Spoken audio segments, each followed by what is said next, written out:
Tango Audio. A quick thanks before we start the show. Filmmaking Confidential, the book, is now an Amazon.com and Audible.com bestseller. I just want to say thank you to all of you who ordered it and for your support. If you haven't yet picked it up and you want to learn my filmmaking secrets, Filmmaking Confidential is for you.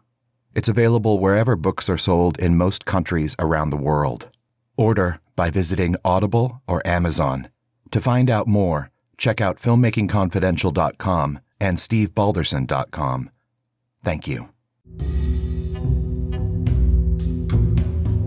I'm Steve Balderson, and you're listening to the Filmmaking Confidential podcast. In this podcast, we meet with filmmakers, writers, actors, artists, and other notables. Today's guest is musician Kristian Hoffman. Kristian Hoffman came into public consciousness as the best friend of Lance Loud in the PBS series An American Family. During the mid-1970s, Hoffman emerged as a songwriter and keyboardist for New York City-based band the Mumps. He has collaborated or stood next to everyone in the music industry. I was raised by wildly liberal parents who were kind of paid to be liberals. Like my father worked for a think tank called the Fund for the Republic, otherwise known as the Center for the Study of Democratic Institutions. And what he was doing for a living was trying to write a constitution that the whole world could embrace, where the entire world would be loving and democratic and we share all the food and all that kind of stuff. Of course, that never happened. But so I was, and then my mother was a poet. She was also a radio host on a Pacifica Foundation radio show that was stories children love, and she read fairy tales every Saturday morning, and we'd all sit and listen to them. But she was also a big peace activist, and we were dragged to every single anti-war protest when we were little kids.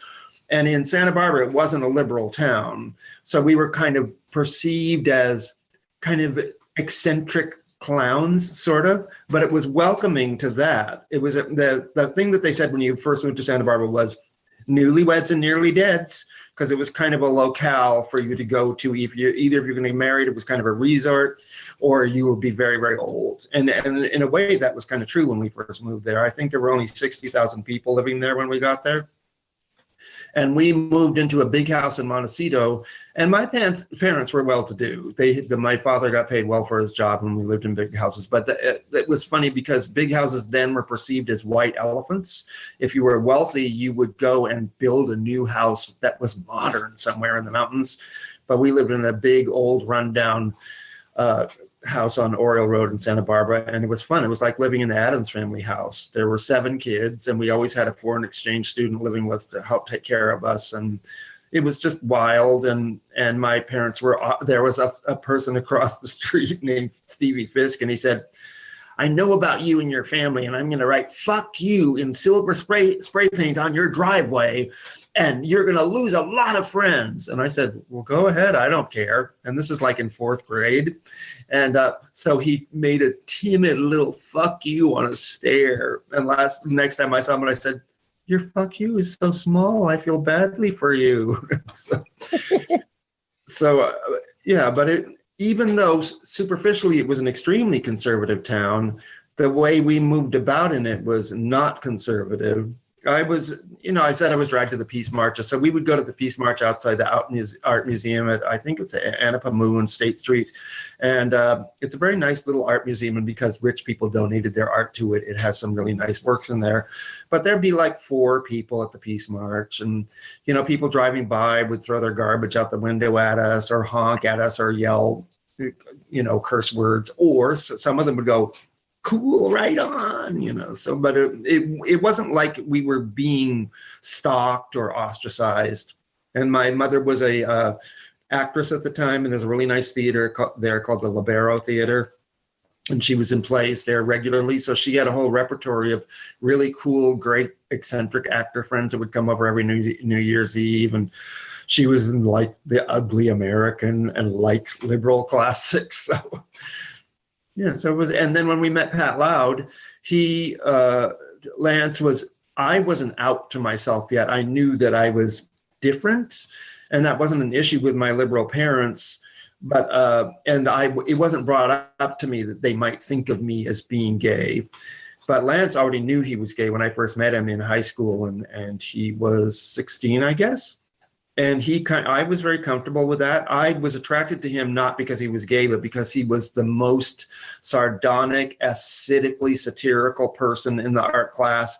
And he just sat with Mr. Baker, who turned out to be gay, but I didn't figure that out at the time, the art teacher. And he loved to just have Lance sit there, and we would badmouth all the other students in the class right in front of them.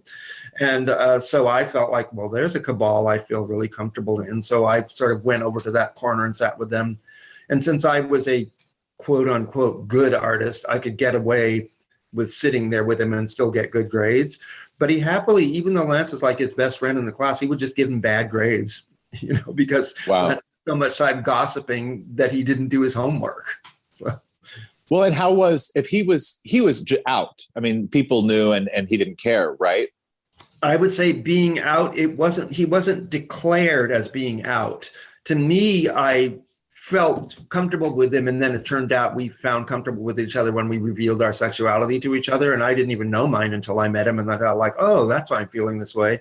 But it was super easy, and it was easy in high school because we were sitting with this, unbeknownst to me, queen. And why did we feel so comfortable with the guy who watched old 30s movies at 3:00 in the morning? It's a cliche of that time.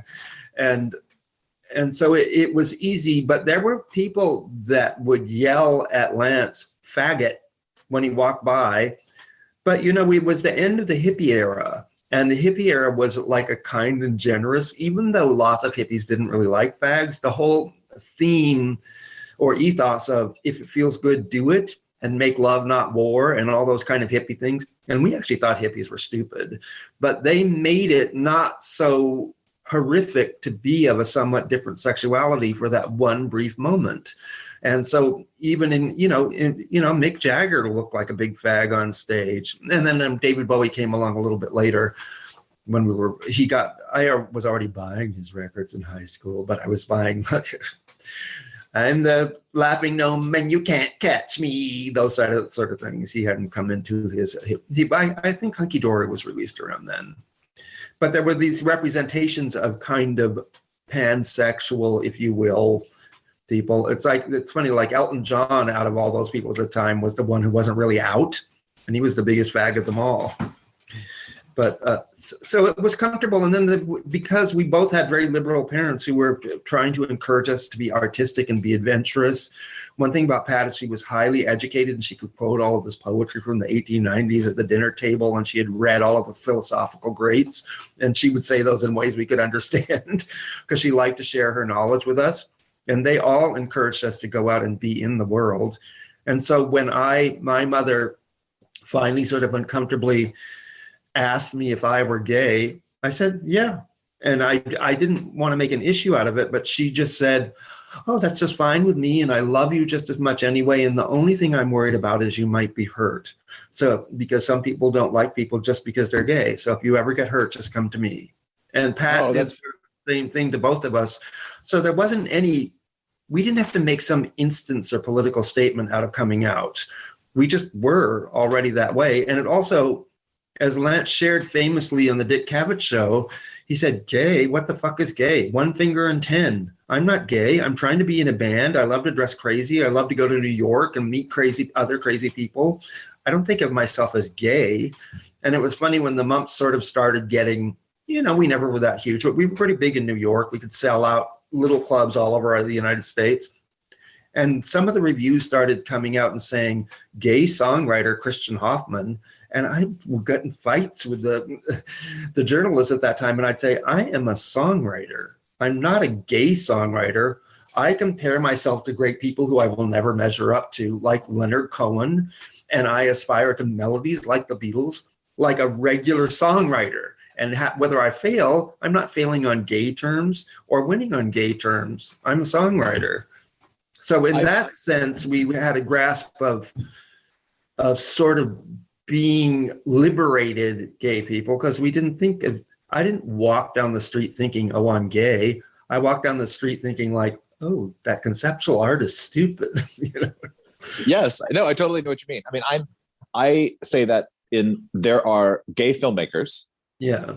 And they primarily work with stories and themes and whatever about gay culture, gay life, being gay, all these things. And then there is a filmmaker who happens to be gay. Yeah. And he or she can tell other stories also. And that art needs to be made, and I'm glad it's being made. And some of it's just as bad as straight art, and some of it's better. And we can all succeed or fail at our own chosen profession or discipline, but that isn't how we perceived ourselves. In fact, we had this really bad joke. I don't think you can get away with it. We thought, like, are you aligning us with gay culture of fag? And that was just our dismissive joke about that kind of culture. And also there was a fight amongst art gay people in the punk scene, like we were, and regular gay people who wanted to be like the people at Studio 54, or just had to dress as, they had specific prototypes, or you would try to look like Burt Reynolds, or you would try to look like a leather jacketed Harley Davidson rider, or you would try to look like a disco queen. And they were like these perceived sort of uniforms you had to wear to be made acceptable in general middle-class gay society. And so we all hated that, and that's what we called gay culture of fag. And we thought, like, I want to be able to dress in this outfit, or just dress in regular clothes, or get dressed up as a duck or a cat, or we didn't like the limitations of that culture. But of course, we did like to fuck those people once in a while. Well, of course. That could happen. Did you start making music with Lance before you went to New York? Yes, we attempted to make music. And, the funny thing is, like, my family, everybody was artsy and musicians, and the ones that are still alive still are. My brothers and sisters are all extremely gifted painters and can play instruments, and they're songwriters and they're writers and everything. But my family was completely unsupportive of each other. And we were taught by my elder brother, Paul, who later committed suicide. Is there a connection? That we should be in real competition with each other and try to destroy each other. So he taught my younger brothers and sisters, every time I tried to play the piano, they would come into the room and say, "That's awful. Can you just please stop?" And so to actually be able to rebel against that and decide alone in this family of 7 kids, I was just going to do it anyway. I kind of give myself a little bit of credit for that. But I couldn't understand the negativity then. And then so when I met Lance, it was a culture of being friendly and being excited about being in the world. And then Pat Loud had a room that was there. All of her kids wanted to be in bands. At least the boys did, and the girls did sort of tangentially. They ended up being backup singers and dressing up in crazy glam outfits and everything. So Grant was a great guitar player. Kevin was a great bass player. They were always in there, and they had a garage that was dedicated to just having musical instruments in there. And Pat said that people could come over, but you had to let them be in the band. And so we had this, I was playing around with them, and we would hang out. And I was struggling trying to write little songs at the time. And Lance was very eager to sing them because we were best friends and we did everything together. And so the first song I wrote for them, which is actually the first song I ever finished, was called I'm God. And it was just a 12-bar blues thing. But I was dazed. Let's see if I can remember it. I was dazed, I was confused. But then the answer, I did see the earth would have one ruler and the ruler would be me. I'm God. And it was just, and so that was the first song we ever rehearsed with those kids to have an original song in the band, because we would just do like weird, they were already into the Velvet Underground, so we do a Velvet Underground cover, but they loved the Rolling Stones, so we do some Rolling Stones covers. They weren't so into melodic pop at the time like I was. Like, I think I brought the first Sparks album into their house, and Lance immediately liked it, but the other ones thought like, well, this is weird and it's kind of unpleasant. So I was kind of like the little pop nerd. But so we were allowed to do that. And then we practice. And then there was this opportunity somehow through Pat that the Los Angeles cast of Hair was going to have a cast party at the Polo Grounds just south of Santa Barbara. And she got us hired as the band. And so that was the first time we actually played live together as a band at this ridiculous thing. And Lance and I had been to Altamont And we had taken a cassette recorder with us. And so we recorded Brown Sugar on the cassette recorder, and Rolling Stones hadn't released it yet. So we played that for the cast of Hair and said that we had written it. But they didn't like any of the rest of our songs, and they loved that song. And so I was thinking like, oh, songwriting does make a difference. You actually have to try to write something good. And then we stole their PA. Amazing. How did the transition come to go to New York? Me and Lance always wanted to go to New York anyway. We wanted to go somewhere, and it was very inexpensive to go to New York at the time. I mean, I think a flight across the country cost $50, which in contemporary dollars is maybe like $250 or something. So it was very inexpensive, and you could go there. So he wanted to meet Andy Warhol, and you might have heard this story already, but even before American Family, he had figured out a way to get in touch with Andy Warhol via phone. I think maybe he was in the phone book in New York because he used to tape all of people's conversations with him. There's that book that's just Andy Warhol taping all the conversations with Pat Aston, Joe D'Alessandro, and all those people. And so he decided that he liked talking to Lance, so he was calling him fairly regularly. And, now he would probably be arrested for doing that because Lance was like 14 or something. But then Pat would just say like, oh, it's Andy for you, Lance. And they would just talk on the phone for 45 minutes or something. So Lance really wanted to get there and be part of that thing. And he was completely in love with the Velvet Underground. We actually went and saw the Velvet Underground at the Whiskey once, and we somehow ended up at their hotel room, but nothing happened.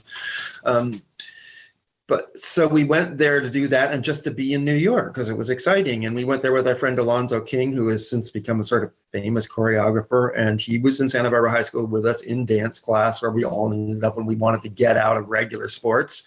And so he was black. And, that didn't really register with us at the time. We thought he just was one of the cool kids and he was really fun.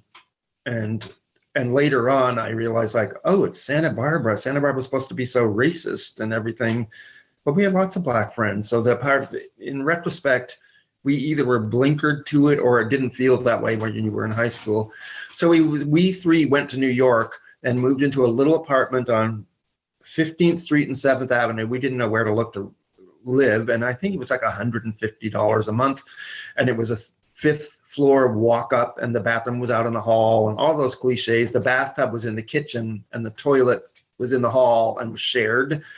And we lived there for a while, and we had a fantastic time when we met Norman Fisher at that time, who was ended up being David Bowie's drug dealer later, but which is always nice to know. But he took really good care of us, and then the rumblings of Making American Family and all of that stuff were happening. And so I'm confused as to exactly when the filming started, but we lived there for a while, and then we didn't pay any rent and we didn't get jobs and we got kicked out. So we went home and then we lived in Santa Barbara for a while. And Lance even lived at my house on Schoolhouse Road with me for a while. And we were practicing in the garage with our bigger version of the band.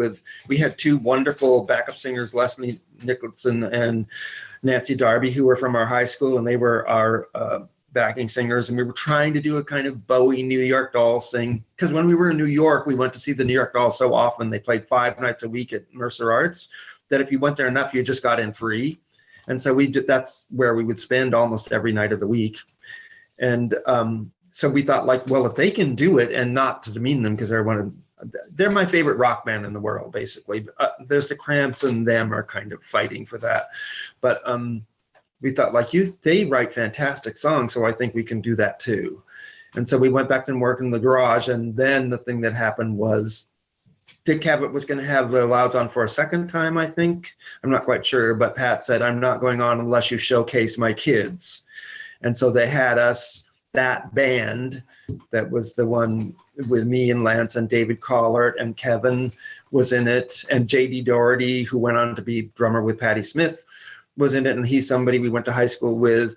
And then Grant got to sing Blackbird or something separate from us. And of course, when we did our song, which was Muscle Boys, which was later a big hit for the Mumps, and the guitar part was written by the fantastic David Collard, who has since died, the audience was completely silent, and we got really no response at all. And we were all just thinking, like, oh my God. And then of course, everyone loved Grant.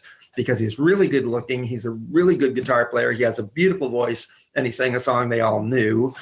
And then it was somehow it was broadcast. Either there was a delayed broadcast, or I don't know how they did it in those days, because when I watched it on TV, it was later. We were friends with Steve Paul, who ran the club in the Scene. Did he run the Scene?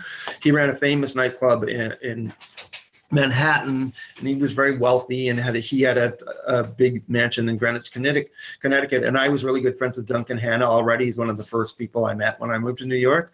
So we went and watched that at his mansion in Greenwich. And so I was with my friends watching my band on national TV. And then at the end, they looked at me and they said, "Oh, that was so bad. That was just awful."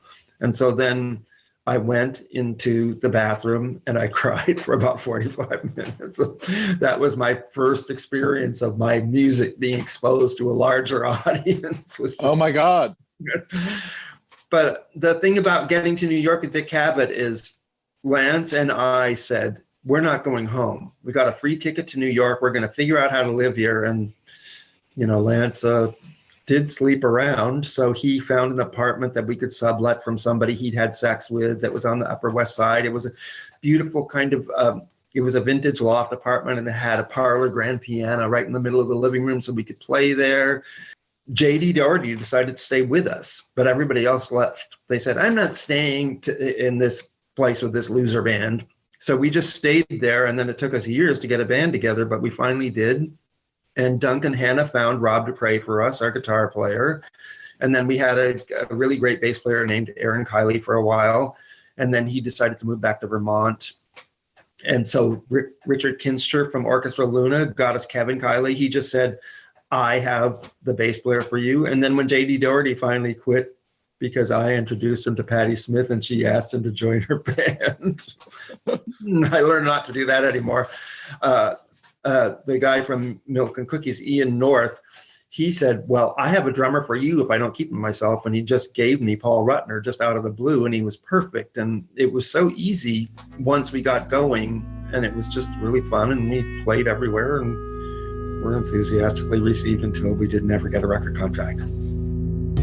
Kristian Hoffman. Another wonderful guest is cult icon Mink Stoll. John Waters will tell you a story that I threw a saxophone at him. We didn't speak after we finished filming Pink Flamingos.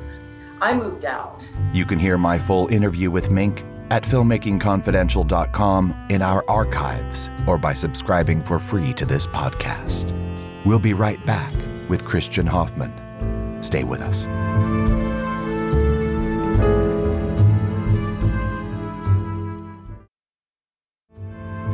I'm Steve Balderson, and this is the Filmmaking Confidential podcast.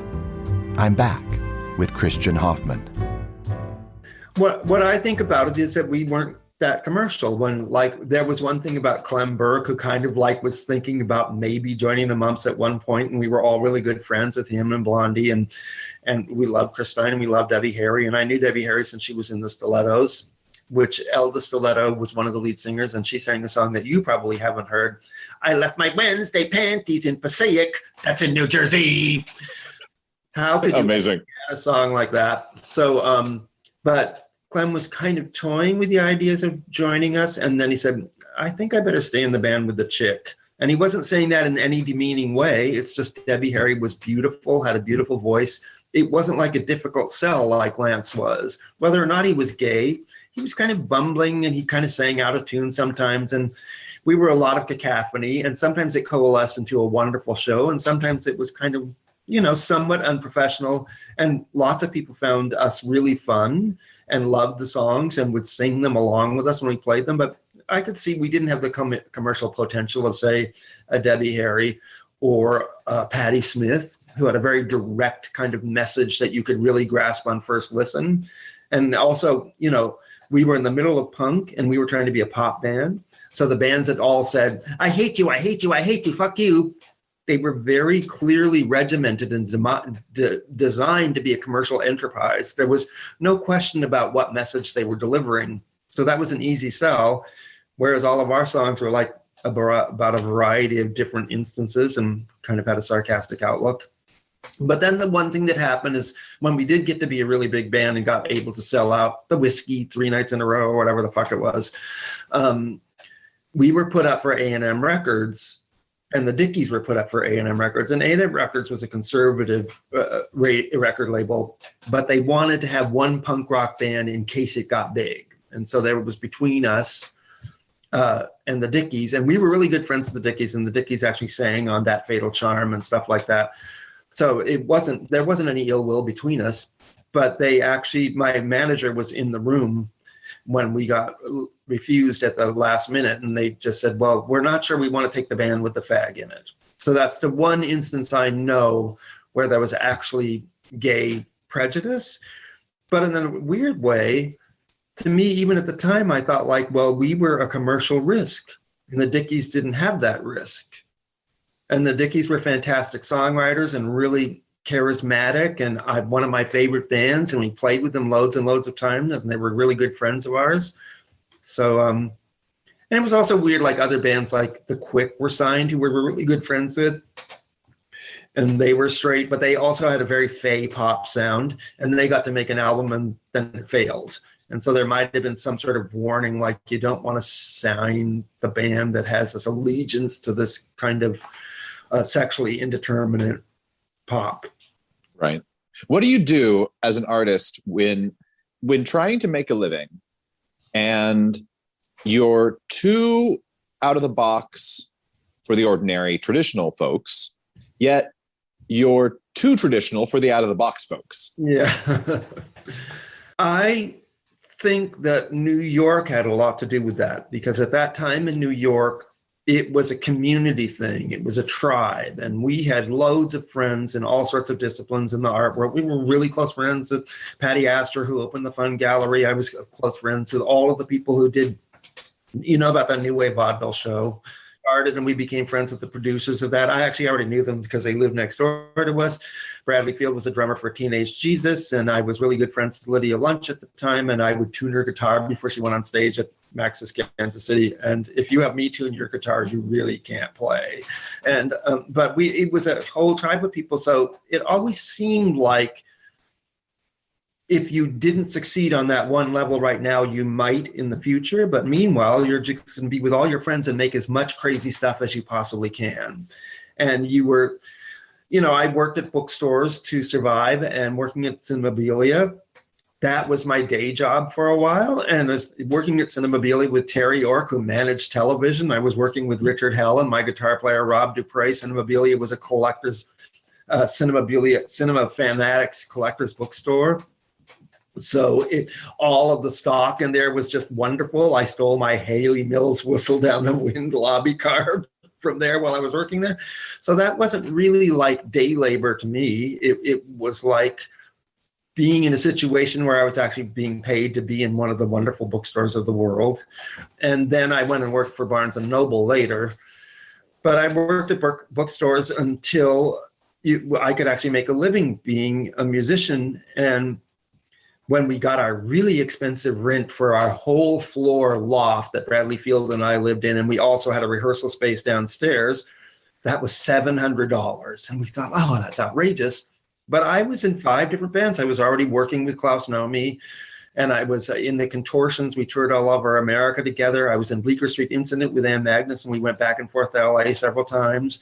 I was actually making money being a musician, just being in that scene. And when I finally moved to LA, it was kind of a shock that you couldn't just get a tour walking out your door. Being in the community of the East Village, you would actually just get asked to go play somewhere, or the band called the Shades would come and stay with you, or the Dickies left their equipment at our house, and the Revillos left their equipment at our house, and we would just borrow their van and drive around and get into all sorts of trouble. It was like being in a fancy college. And so it didn't really seem to me that there wasn't the possibility of something fantastic still turning up, even if the Mumps didn't get the record contract. When we broke up the Mumps, it was really, really hard, because we had been together for almost 7 years. And we finally were getting to do a demo for Sire. And we had made a plan with each other that if we didn't get this record contract, we were going to break up because we thought like this is sort of our last chance. And to me, it wasn't so hard because I was already doing all this other stuff and making those underground films, what Rome 78 or whatever it was, the Long Island 4. And I was surrounded by all these crazy people. But for Lance, it crushed him because he just assumed whatever I did, he would just go on and be with me in the next project. And I wanted to try something new. So that was a really kind of painful divorce. That tribe was a gift. And even in the middle of it, we all realized like this likely, if it's happening anyplace else in the world, they're very lucky because it probably isn't happening in that many places where everyone lives in a 10-block radius from each other. And every single one of those people is in a band or making a film or they're a painter or something crazy. What a dream. Yeah. I mean, I would have loved to have experienced that, like just even to go back in time right now and just feel it. You couldn't walk out the door without running into someone who was in a band and was telling, and they're just opening a new club on Avenue C or something, or, or something like that. It was just weird. So it gave me a very positive outlook on everything. And for a while I was working for a New York rocker and not being paid. There was an underground newspaper at the time, sort of underground. It had aspirations towards being a real paper, like Interview, if you can call that a real paper. But like I would write reviews for them and draw illustrations for them and all this kind of crazy stuff. I did the first article in New York ever on the Blessed and just ridiculous stuff like that. And so there was always like a whole bunch of disciplines coalescing and you were friends with them. That's so beautiful. Yeah. Tell me more about working with Klaus Nomi. I've been asked this story a lot of times. Is that okay to just tell it again? Yeah, it's fine. It doesn't matter that it's a hoary old war story. Well, the thing about Klaus Nomi was that he was in the New Wave Vaudeville show. So I didn't know him before then. And Susan Hannaford and Tom Scully, who, as I told you, were my next door neighbors on Grand Street, they decided to produce this vaudeville show, and they had an idea that you could stand anything for 3 minutes. And so they just all invite all their friends. They'd get this real theater, and we'd run it for a couple of nights. And so part of the time I had been living with David McDermott. Do you know who he is? I don't. McDermott, McGough. You should look them up. They're fantastic painters, photographers, but I had been living with David McDermott before he ended up with them, and he was a complete eccentric. He wanted to live in the past, so when I lived in his apartment on 82nd Street in Central Park West, he took out all the electric. He wanted to live before electric, and so we spent the time together reading books to each other by candlelight at night. There was no television, but I did still go on tour with the Mumps, and I remember one time we got into an argument because he was really into 1890s attire. So when I was away on tour, he thought he'd give me a big present. So he had all the collars removed from all my shirts so I could wear vintage detachable collars. And like I thought that was kind of campy, a Brooks Brothers button-down shirt. And I thought that's vintage too, but he didn't like it.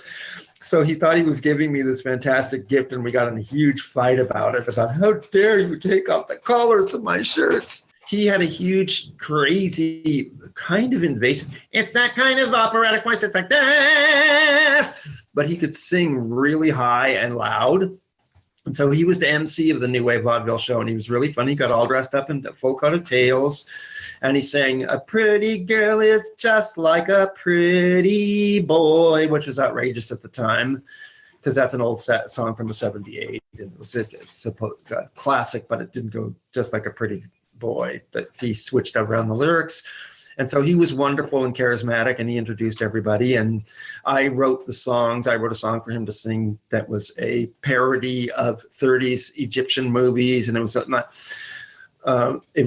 the King of the Nile. And Susan Hannaford painted about an 8-foot tall version of a camel pack of cigarettes as the backdrop. And David had slaves crossing the stage, and he was whipping them and everything. And so it really was a crazy variety show. And then to close it, and Ann Magnuson came from West Virginia because she had graduated in theater, and she somehow knew Susan Hannaford through being a pen pal or something. So she came there to have her first real theatrical experience, and she was the kind of producer director with Susan Hannaford. So I met her there too. And so Klaus closed the show, and everything else it was a fantastic show, and lots of my friends from LA came to see it too, because back then you would just go visit people and stay with them for 6 months, and it was fun. So he did out on the stage, and it was complete silence. He sang the Samson and Delilah, the opera theme that is a horrific, tragic aria, but it's uncannily beautiful. And he was dressed in outer space clothing, and the whole back of the stage where he was on was dark, and he only had little flashing lights on his face. And he sang out in this most ethereal, gorgeous voice you've ever heard in your life. And none of us had paid any attention to opera. I mean, my closest thing I ever got to opera was hearing a Mall and the Night Visitors as a child. It was like, oh yeah, that's what opera's like. The kings are 3 and one of them is black. So it was just silence afterwards. And then finally there was uproarious applause, and he was the big hit of the evening. And in fact, after the first show, David McDermott had to get out there and say he's actually singing, because people didn't believe anyone could sing that way. And they thought he was lip syncing to some old record. And so they had to prove that he was really singing live. Wow. But the spirit of the time was such that Anya Phillips was my friend. She was managing the Contortions, and I used to hang out with James Chanson on Anya Phillips all the time. That she said, you know, that guy who closes the show, you should just start a band for him. And I said, hey, that's an idea. So I just called him the next day and I said, do you want me to start a band for you? And he said, okay. And that's as hard as it was. That was just what that time was like. You know, and it might have worked out that he didn't like me or he didn't like the songs I wrote. But it immediately worked out really well. And Paige Wood, who was in one of the other acts, he was in a band called Come On, but he did an act called Businessmen in Space. And all they did was they came out, it was like they were dressed as businessmen, the 3 people from his band. They carried briefcases, and they played this kind of track that was sort of rocking like this. And then they opened up their briefcases, and they had electric guitars made out of foam rubber, and they shook them around for a while. That was their act. But it turned out he was a fantastic drummer, so he ended up being the first drummer for Klaus's band. And I got a variety of people I knew to play on the record, like Robert Mache came and played guitar on it, and Paul Ruttner did a drum fill and stuff like that. But it worked out very copacetically. The only thing that happened during that was, it was the first thing I did that ever looked like it was going to have real success. And we were having a fun time playing Danceteria and Hurrah and selling it out. And we got on the NBC News, nightly news for but it was, you know, it was condescending. It was like, there's this weird guy who's causing a sensation. And then they show Klaus, and it looked like, you know, some freaky fag from outer space. But of course, his voice was completely transcendent. So it was like this, it was like one more in a long line of very exciting things to be allowed to be part of. And then I did write his defining songs. But as soon as it smelled like success, we had a meeting with the record company, which, and I'm not kidding, was in a building called 666 Fifth Avenue. And it was a huge 666 at the top of the skyscraper. And they were trying to get me to sign a publishing agreement with them. And I said, no, I'm going to have my own publishing. I'd read all the stories about people having their publishing stolen. You know, in the early 70s, you'd heard about all those people on Motown, and even original folk singers, everybody, they got all their publishing taken away from them. So I already knew that horror story. And so I said, I'm going to start my own publishing company. And so they released the records without telling me, and they took the publishing. And I got kicked out of the band for some really weird reason. And it really hurt my feelings. But I didn't get mad at Klaus, because I knew what he knew. He thought, this is my shot in life. I'm actually going to be able to get out of New York.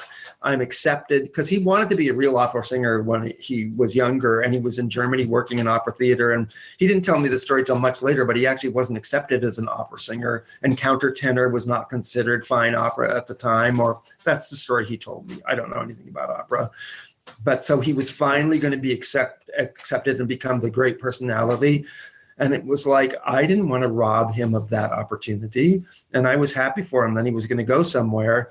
But I was on tour in Amsterdam with Lydia Lunch, and I was her drummer. She took me to New York, to Europe for a tour, and we actually toured with The Cure and with The Birthday Party, which is ridiculous. And she didn't write any songs, so she said, just go out there and play something slow. And I did. And then she would just lie on the floor and wail. And that's how I got to tour Europe then. But so I was walking down the street in Amsterdam, and there was the Klaus Nomi record in the store, and nobody told me. And then it had 2 of my songs on it, which were defining the Nomi song, Total Eclipse, both of which were released as 45s. And it had some publisher's name on it I'd never heard of. They didn't even tell me the record was coming out. And so then what happened with Klaus later was that, so I thought like, okay. And then I thought I would be able to get some money from that somehow, but I didn't.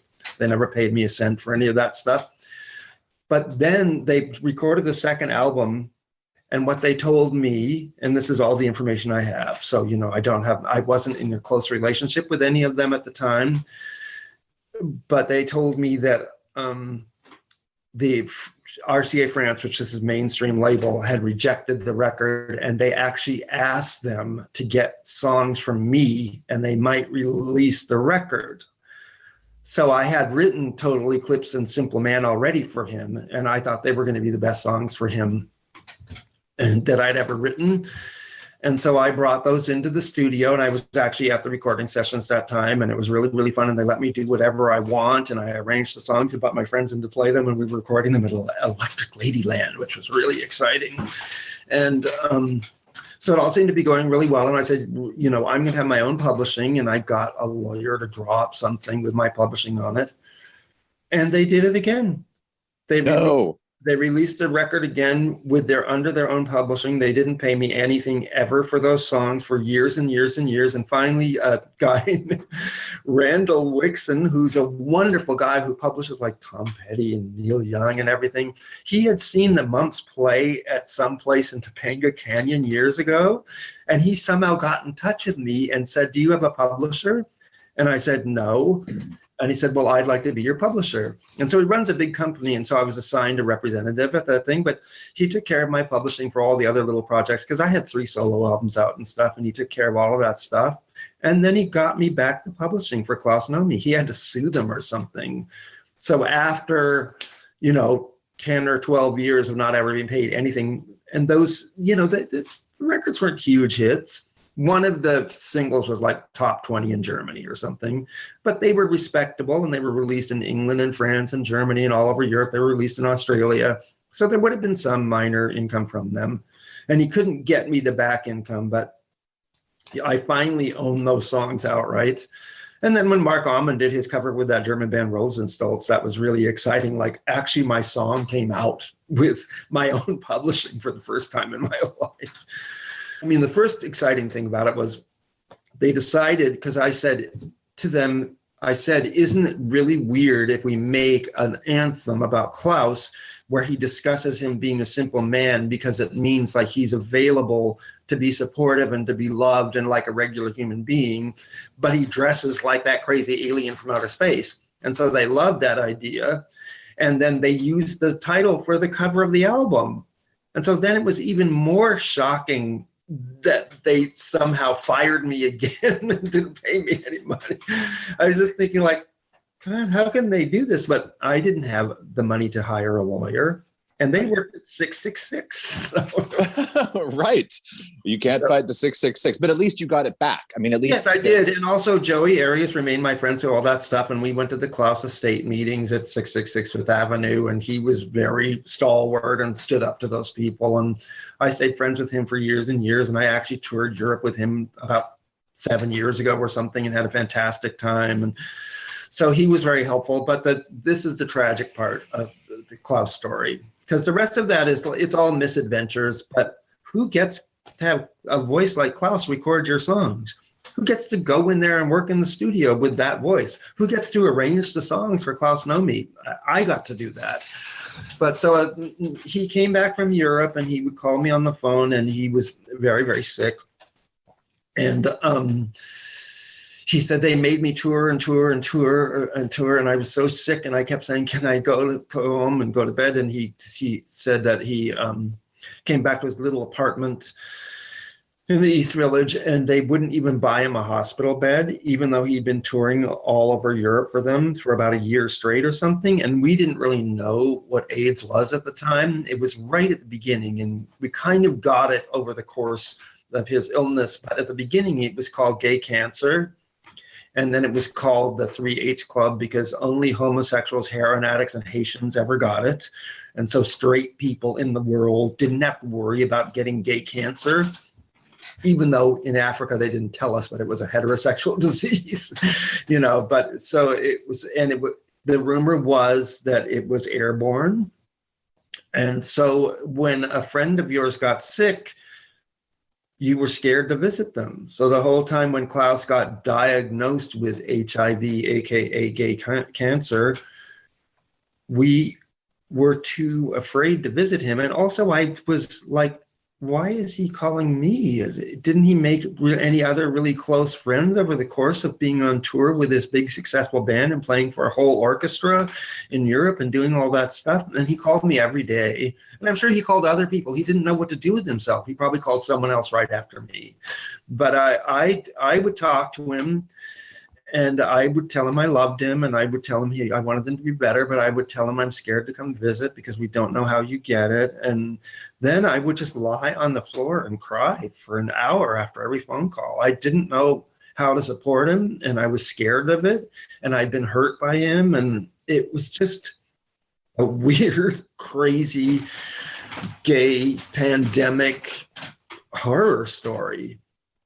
I remember it's awful. My boyfriend Bradley finally succumbed to AIDS, but he was also a heroin addict too. So I guess they were right. Homos and heroin addicts were somewhat at risk, and all the indiscriminate sex and everything.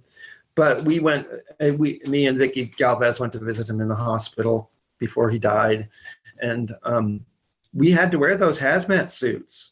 We had to be like in a complete like rubber suit with, a visor over to go and visit him in the hospital. And we took him like some McDonald's because he hated the hospital food. And we handed that to him with our rubber gloves. It was a very weird medical moment. And that's when they knew more about it.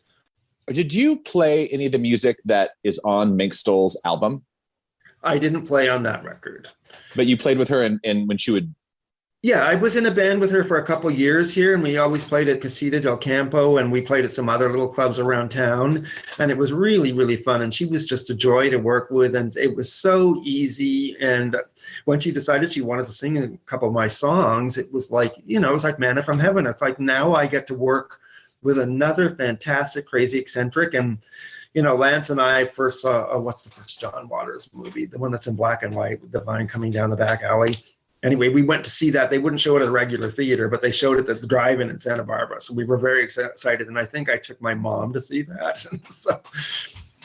And then we just thought, like, now we're meeting this person from this whole other coterie of crazy people that are all involved in a wild outsider community. And she was just so nice, and the other people in the band were nice, and we were really good friends with that guy, Brian Grillo, and that there was a whole other little community we ended up hanging out with him. But then she wanted to move back to Baltimore because her mother was ill, I think was the story. I could be wrong about that, but I think you're right. Moved back for some family emergency. And I had been to Baltimore many times on tour with various bands. So I love Baltimore, and I understood that going to live in this beautiful town where Edgar Allan Poe's grave is, in these old houses, and then being closer to your family was, an understandable thing to do. And then the record came out, and I was just thrilled that she covered a Mumps song that we never actually recorded ourselves. And so the Waiting for the World to Catch Up is an old Mumps song. Oh, cool. And God, If Any is a song that I released on my solo album as a duet with Abby Travis. And I love Abby. Yeah, so she picked that song to cover, and it just was joyful. And I got to send the chords. I can't read music, so she had a real piano playing on it, and I sent him my chords, and I don't think he understood how I wrote them down, because even I can't understand them. There were one or two chords that had like a diminished ninth in them, but I don't really know what a diminished ninth is, so I don't know what they were. You've also collaborated with Rufus Wainwright. Yes. I have a good story about that too. Oh, good. Tell me. Well, the thing about Rufus Wainwright is that Lance and I didn't know anything about him, but we knew that he was Kate McGarrigle's son. And Lance used to write for a magazine called Rock Scene in New York, and it was kind of when we were trying to get the Mumps together, when we finally did. But we used to get all the records for free in the mail because Lance might review them. And so in the middle of us getting into the punk scene, the Kate and Anna McGarrigle first album came, and we thought it was the greatest album we'd ever heard. And I still think it's one of the best albums I've ever heard. We were just in love with them and obsessed with them. And so when Rufus Wainwright came to play at that place on, what's it on Fairfax? Largo, was it? Where he has a residency. And we had heard bad reviews about him. We heard that he has a very piercing nasal voice and his songs are very meandering, but Kate McGarrigle might be there. So we didn't tell him that, but we just went there hoping that we'd see Kate McGarrigle. And then we ended up just loving him and thinking that he was really amazing. But he kind of fell in love with Lance a little bit. He might deny this now, but he was sort of obsessed with Lance. And so Lance had an in. And so when he, at that time, was recording his first album, which we got a preview copy of because we were sycophants, and we thought it was really great, but he didn't have a touring band together yet. And so I helped him get together a touring band after Lance insisted, you need to let Kristian in your band or I won't ever forgive you. And so I was kind of forced into Rufus's band, but we were already good friends and having a good time together. He wasn't obsessed with me in any way, and he was a fantastically genius piano player, and he was schooled and could read music and all that stuff. But I played second piano, so I played the string parts and other little noodles. Or when he was playing acoustic guitar, I would copy the piano part off of the records, and I could do that because I play by ear and I'm pretty good at it. I've only been in 20 bands already. So I was in his first touring band, and I think I got DJ Bonebeck and Jonathan Lay to be in it for a while. I think DJ finally got let go because he had another thing to go to play. And I got confused because some of the people that I was with in Rufus's band were in my band with Dave Davies as well. But in any case, so I toured with Rufus for about a year. We finally got to tour Canada. We went once across with Sean Lennon. We were touring with him. So we went all the way across America with Sean Lennon, and he was the headliner. And then when we got to Canada, Rufus was the headliner because he was from Canada. So, and then when we got to the airport, it was so magical. We were met by Kate McGarrigle, and she got us through customs really fast because she was the star there. And we went to her townhouse, and we were welcomed there, and she cooked dinner for us, and we hung out with her on her rooftop, and it was just it was like a total epiphanous moment where you think like, how does this stuff happen in your life? I'm sitting here with the greatest songwriter in the world. Well, Joni Mitchell might be a little bit better, but she wasn't available. Met her too, though. But and I loved Rufus's material. By that time, I really thought he was a genius, and I was allowed to sing backup vocals with him. And everyone in the audience always said that our voices really resonated together beautifully. And then one time, this boy came backstage, and I thought, well, Rufus is over there. And he said, no, I want to meet you. And Rufus was so excited. He had the big room on the tour bus, with a private bed. And he said, you can have my room tonight. And so this boy in Canada because he thought I was the cute one and stuff like that. So I thought we were all really close. And so then we were one day we were going to breakfast. So I want to say I had a fantastic time the entire time I was with Rufus. We had so many wonderful experiences. I was being paid fairly well at the time. It was $1,000 a week, which is a lot of money for me. And had so much fun. And Sean Lennon was just wonderful, really supportive. And he was one of the people that told me how great I sounded with Rufus and everything. So I got taken to breakfast by Rufus and his tour manager, and they sat me down at the table. And I thought, well, this is nice. And so they said, well, we have something to tell you. We're going to fire you. And then I said, what? Because we were kind of in the middle of this tour that was just fabulous. And they both told me, yeah, you're old and unhip. And that's a direct quote. Really? That's why I got fired from touring with Rufus because I was old and unhip.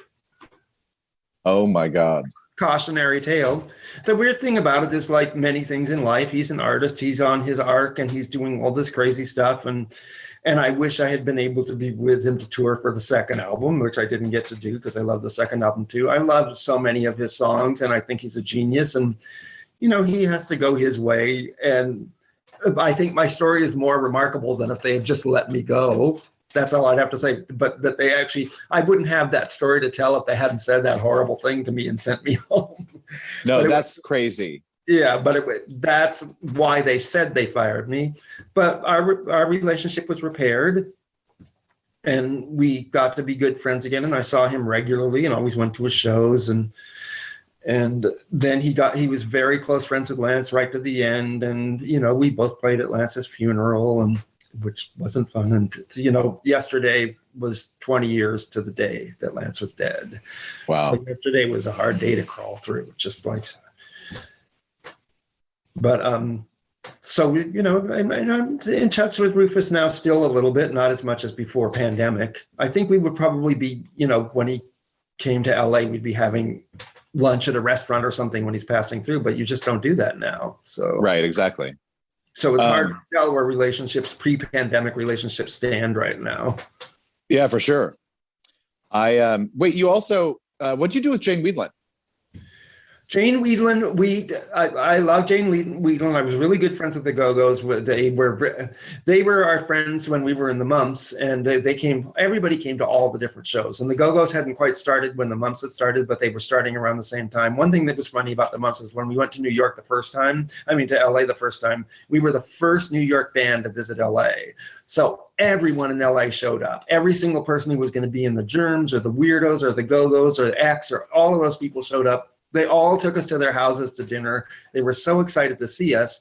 And then the next time we went, which is only like a year or two later, LA had its own scene, and X was a band, and Go-Go's were a band, and all of this stuff.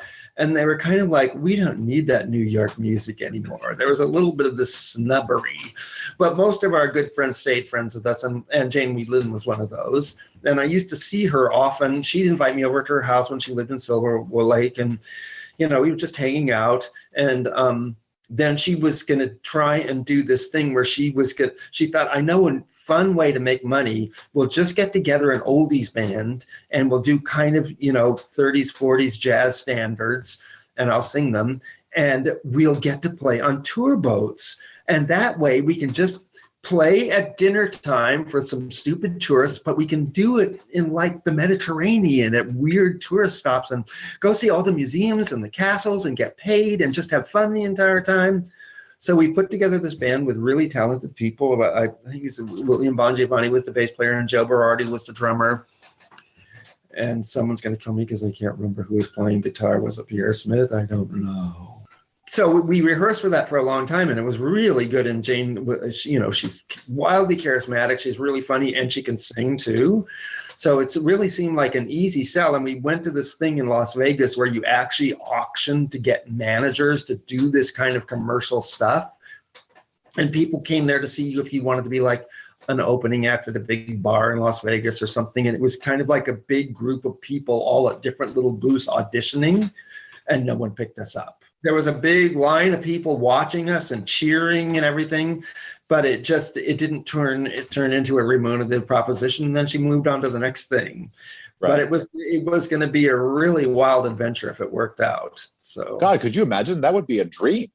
It was such a smart thing on her part. And I bet if she did something similar to that, you know, maybe 6 or 7 years later, it would have happened. But it was really fun while it lasted. And when the Go-Go's played, and Abby finally got into the Go-Go's for a while. And so we would go see them whenever they played in town, and it's just fun.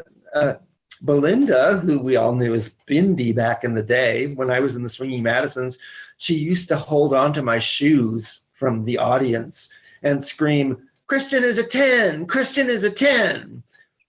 I mean, she did. I used to sing "Having My Baby" as the closing number for the Swinging Madisons, and it was a satire. And actually, this friend of ours used to lie on the ground and pretend to have a baby. She'd have a blood thing that splattered out of her dress, and then she'd pull out a rubber doll during it, and it was a big, crazy rocking version of it. And Belinda loved that.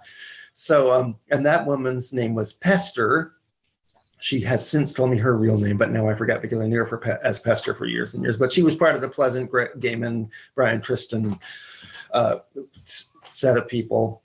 And so Belinda wrote on the Go-Go's first single, "To Kristian, in hopes that I too may one day have your baby." So love it. She never did. Well, I think I'll sue her for breach of promise. I think you should. Yeah. I am the Z-Lig of rock. I basically stood next to everybody. So, and it's a rare privilege. I wish I had a hit song other than the Klaus Nomi ones. But then I got to, I had some guy named Greg Dwinell was starting a record company, and he was putting together tribute albums, and he put together a tribute album for the Bee Gees. And it was funny, I had met him and he wanted to put out an album by me, and I don't know why, but he was really nice. And Jonathan Lay, who's in this band called the Jigsaw Scene, wanted to put out a tribute album of the Bee Gees, and he couldn't get it together. And so I said, let's buy that from him.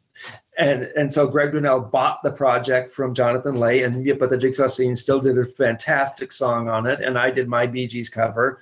And then Greg just said, well, we'll just put out your records. And so he put out 4 solo records for me. No, 3, because the last one was put out by another guy. Fop was put out by him. But he just supported me through all those years. And all of my records have the most high, crazy, critical regard, and no one bought any of them. It's like, like for Fop, I had so many reviews that said, every song is a work of genius. And I was thinking like, well, maybe somebody will buy this. But it didn't work out that way. Musician Kristian Hoffman. Tune in next time for more Filmmaking Confidential. It is totally free to subscribe, and when you subscribe, you'll get upcoming new episodes automatically, and you'll have free access to all our past shows.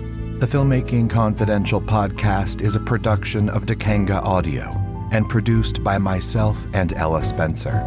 Our original theme music is composed by Kevin Robles.